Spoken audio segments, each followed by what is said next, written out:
छत्रपती संभाजीनगर येथे महानुभव श्रीकृष्ण मंदिरमध्ये श्रीमंत भागवत कथा सप्ताहाचे आयोजन करण्यात आले। या कार्यक्रमासाठी नाशिक निफाड येथील भागवताचार्य कविभूषण रवीश्वर कुलभूषण परम महंत परमपूज्य चिरडे बाबाजी यांनी संगीतमय भागवत कथा सांगितली। या कार्यक्रमासाठी संभाजीनगरचे सुनील समीर राजूरकर व नगरसेवक नंदूभाऊ उपस्थित होते। आश्रमच्या वतीने त्यांना शाल श्रीफळ देऊन स्वागत।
तुझ्या बायको अपुरांनी नेसलेली फाटकी कपडे दिली ना तरी माझी बायको आपण सांगायला घाले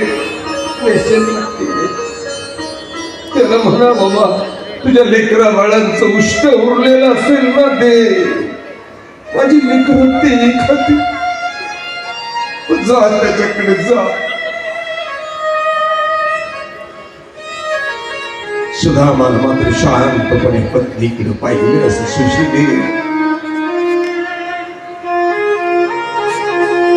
देवाकडं प्रपंच मागायचा नसतो देवाकडं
आणि संस्कृत लोकांद्वारे या कथन केलं ते भागवताचार्य परमपूज्य महंत श्री गिरणे बाबा ज्यांचं संपूर्ण महाराष्ट्रभर नव्हे तर भारतभर भागवत कथेचे सदैव कार्यक्रम चाललेले असतात.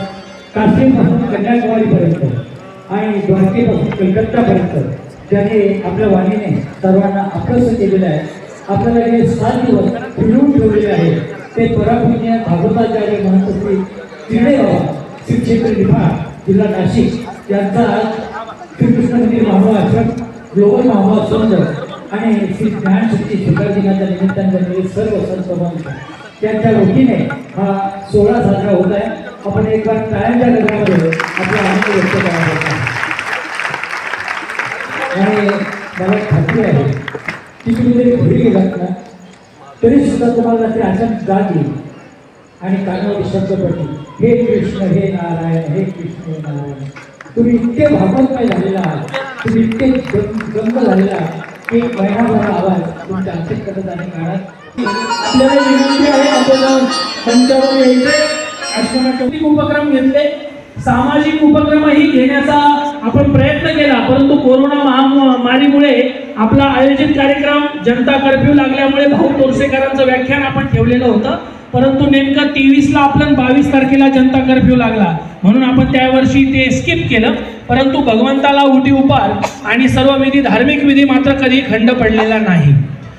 असाच ज्ञानशक्ती स्वीकार दिनाचा कार्यक्रम 1 वर्षी जम्मू येथे पण मंदिरामध्ये आदरणीय आवेराज बाबाजींच्या मंदिरामध्ये साजरा करण्यात आला. मागच्या वर्षी सातारा निवासी महंत श्री सातारकर बाबाजींच्या मुखारविंदातून आपण ब्रह्मविद्येचे धडे घेतले. 15 दिवसाचा तो कार्यक्रम आयोजित केलेला होता आणि यावर्षी श्रीमद भागवत कथेचा कार्यक्रम आयोजित केलेला आहे. बंधूंनो, आपण पाहत आहात सध्या सर्व ठिकाणी आणि आवश्यक असलेलं असं हिंदू धर्मरक्षणाचंच कार्य प्रत्येक ठिकाणी आपल्याला पाहायला मिळतंय. हिंदूंनी जागृत व्हावं, हिंदूंनी एकत्र व्हावं आणि यासाठी काम करत असलेली जी संघटना आहे, कोणती संघटना आहे? कोणती संघटना आहे? RSS म्हणजेच राष्ट्रीय स्वयंसेवक संघ. या संघाला शताब्दी वर्ष झालेली आहे. महानुभव संप्रदाय गेल्या 800 वर्षापासून समरसतेचं जे